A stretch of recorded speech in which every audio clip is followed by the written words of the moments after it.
बिस्मिल्लाहिर्रहमानिर्रहीम। अस्सलाम वालेकुम दोस्तों, आज बनाने लगी हूँ मैं बहुत ही ज़बरदस्त कहवा। क्योंकि आजकल हो रहे हैं गले ख़राब और बलगम वगैरह, इस तरह से वायरल इन्फेक्शन फैला हुआ है, तो सोचा आपके साथ ये कहवे की रेसिपी शेयर की जाए।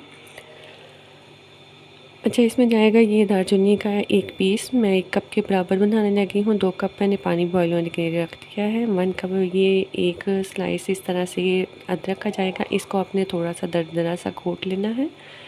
और थोड़ा सा ज़ीरा जाएगा। और ये मुलट्ठी है जिसको मैंने पीस लिया, आप चाहे तो साबुत भी डाल सकते हैं। ये थोड़ी सी सौंफ है, यानी हाफ चमची है। और 2 लहसुन के जवे हैं। ये एंटीबैक्टीरियल है, इससे ये होगा, एक तो बीपी कंट्रोल होगा, दूसरा ये सांस लेने की, जिनको बीमार यानी तकलीफ़ होती है, सांस लेने में प्रॉब्लम हो जाती है बाज़ दफ़ा बलगम वगैरह होने से, तो ये सांस को लेने में यानी को बहाली यानी क़ुव्वत मुदाफ़ियत को भी ठीक करेगा और सांस भी ठीक करेगा। चलिए शुरू करते हैं। बिस्मिल्लाहिर्रहमानिर्रहीम। 2 कप के बराबर मैंने पानी रख दिया। जो स्पाइसेस आपको बताए हैं तमाम ऐड कर देंगे और उतनी देर बॉयल करेंगे कि 1 कप के बराबर रह जाए। बिस्मिल्लाहिर्रहमानिर्रहीम।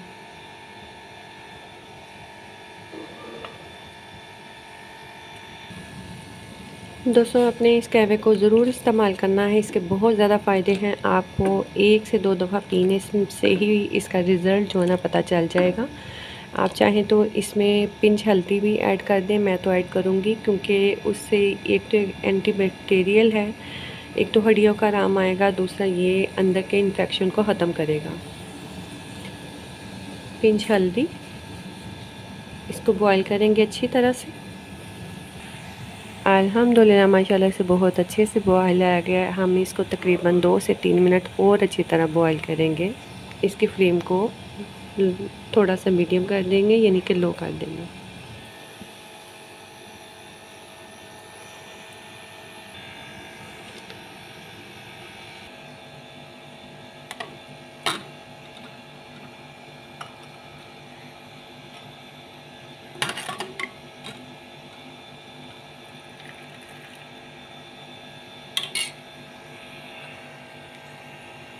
दोस्तों, आपने इस कहवे को ज़रूर इस्तेमाल करना है और फ़ीडबैक ज़रूर देना है यूज़ करके कि आपको ये रेसिपी कैसी लगी। इंशाल्लाह आपको एक दो दफ़ा पीने से जो ना नुमाया फ़र्क महसूस होगा। आपने इस कैफ़े को ज़रूर इस्तेमाल करना है। मैं नए कैफ़े या नई रेसिपी के साथ रेमेडी के साथ फिर हाज़िर होंगी। तब तक के लिए मुझे दे इजाज़त। ओके, अल्लाह हाफ़िज़, फ़ी अमान अल्लाह।